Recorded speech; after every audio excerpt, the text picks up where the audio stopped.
আসসালামু আলাইকুম ওয়া রাহমাতুল্লাহি ওয়া বারাকাতুহু। কেমন আছেন আমার আদরের কলিজার টুকরা আপুরা?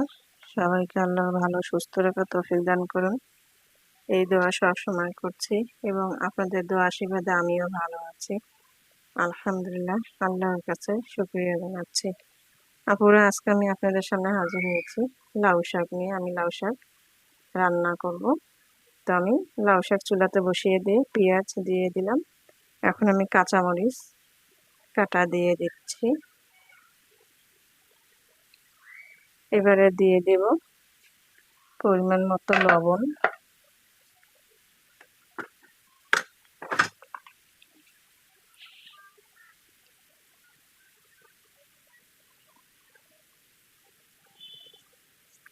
লবণ দিয়ে দিলাম। আমি দিয়ে দেব এবার সরিষার তেল।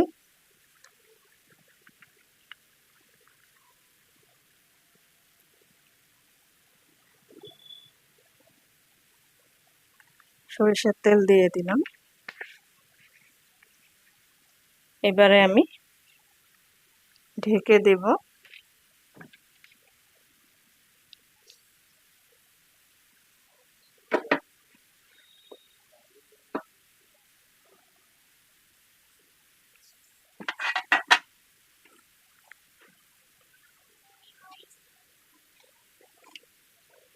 ঢেকে দিলাম।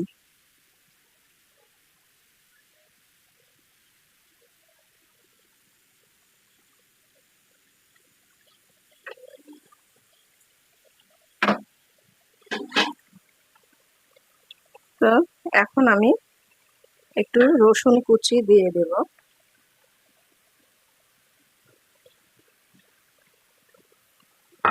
এবারে আমি শাকগুলো একটু নাড়াচাড়া করে দিয়ে দেব।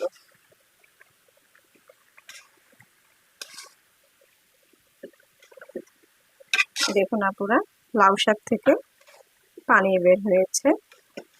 এই পানি দ্বারা আমি লাউ শাকগুলো সব সিদ্ধ করে নেব। সিদ্ধ হয়েও যাবে, রান্নাও হয়ে যাবে।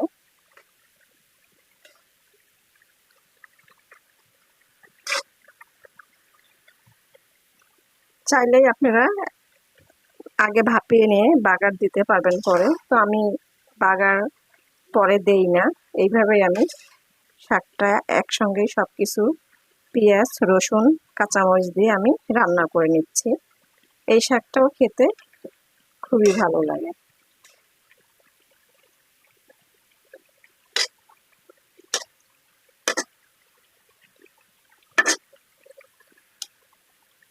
এবার আমি ঢেকে দিব।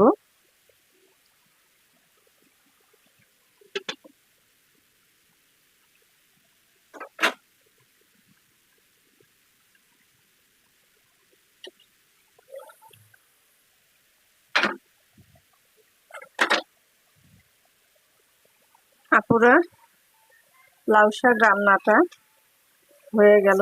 আমি একটু ঝোল ঝোল করেছি, একবারে শুকানো করিনি। আর এইভাবে শাক রান্না করলে অনেক খেতে মজা হয়। তো আমি এবারে লাউ শাক রান্না নামিয়ে নিব।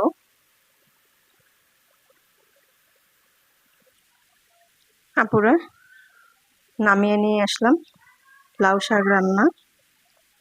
তো কেমন লেগেছে লাউ শাক রান্না ভিডিওটি অবশ্যই কমেন্টে জানাবেন। লাইক দিন, বেশি বেশি করে শেয়ার করুন। দোয়া চাই। ছোট্ট রান্নাঘর চ্যানেলটিকে সাবস্ক্রাইব করতে একদমই ভুলবেন না। যারা নতুন আপনারা দেখছেন, পাশে বেল বাটনটি ক্লিক করে আমার ভিডিওর পাশেই থাকুন।